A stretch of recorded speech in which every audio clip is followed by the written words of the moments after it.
लगता है दिल्ली सरकार और अधिकारियों के बीच में शुरू हुई रार थमने का नाम ही नहीं ले रही, बल्कि ये कम होने के बजाय बढ़ती जा रही है। दिल्ली विधानसभा में शीतकालीन सत्र के दूसरे दिन सदन में अफसरों की कारगुजारियों पर ही ज्यादा चर्चा हुई। दिल्ली सरकार के मंत्रियों और आम आदमी पार्टी के विधायकों ने अधिकारियों पर दिल्ली सरकार के काम में अड़ंगा डालने और सरकार की बात को न मानने का आरोप लगाया।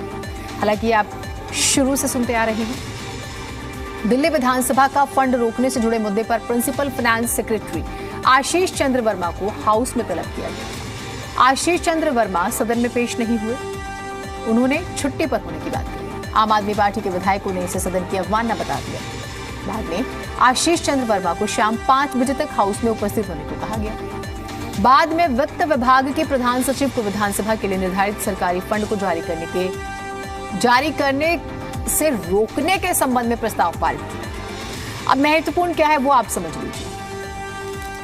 अधिकारी को कहा गया कि आप विधानसभा में आइए, कुछ सवालों के जवाब दीजिए। उन्होंने कहा मैं छुट्टी पर हूं। उनकी जगह सेक्रेटरी फाइनेंस पहुंचती है, लेकिन विधानसभा के जो अध्यक्ष है रामनिवास गोयल, वो कहते हैं प्रिंसिपल सेक्रेटरी फाइनेंस को 5 बजे तक का समय दिया, वो नहीं आए।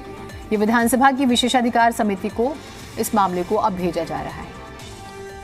मूल सवाल समझते हैं क्या है आज चर्चा का, वो ये कि अगर इतना ज्यादा लड़ेंगे, मतलब अधिकारियों का मुद्दा विधानसभा में कब आता था, कब अधिकारियों को विधानसभा में बुलाया जाता था, सवाल जवाब होते थे, लेकिन ये जो टसल शुरू हो गई है, कभी इस पे फुल स्टॉप लगेगा, कब लगेगा, कब अंत होगा इस लड़ाई झगड़े का, आज हम इसी पर चर्चा करेंगे।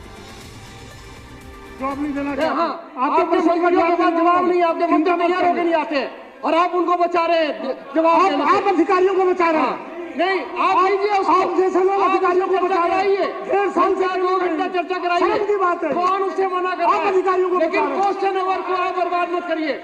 आदरणीय दिलीप पांडे जी का प्रस्ताव सदन के सामने है। मैं प्रस्ताव दोहरा रहा हूं कि 2 बजे चीफ सेक्रेटरी फाइनेंस को बुलाया जाए और वो माननीय वित्त मंत्री के माध्यम से इस प्रश्न का उत्तर दें। Principal secretary finance.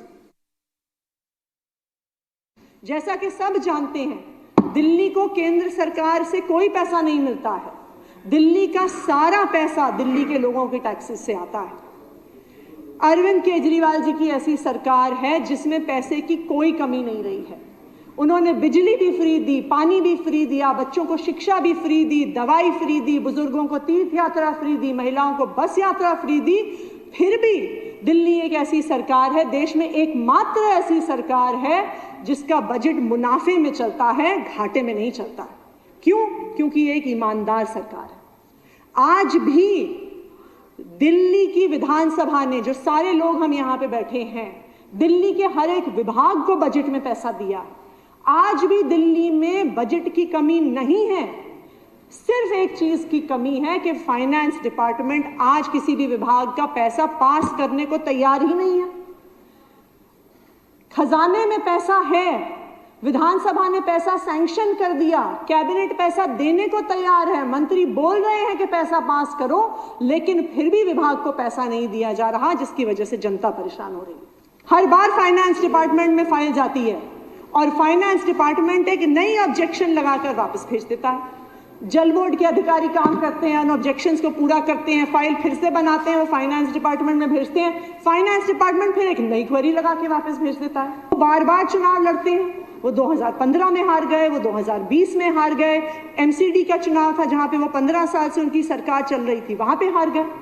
तो इसलिए अब वो अफसरों का इस्तेमाल करके दिल्ली की चुनी हुई सरकार का काम रोकने की कोशिश कर रहे हैं।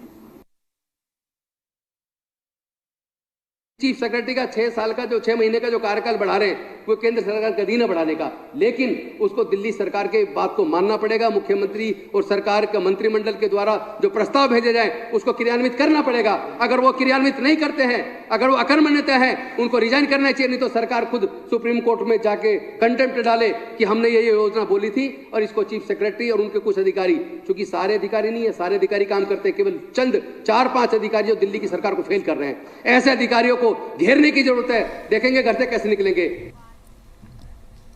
तो सुना आपने, और बयानों के जरिए आपने विधानसभा में जिस तरह की गर्मजोशी थी वो भी आपने महसूस की होगी।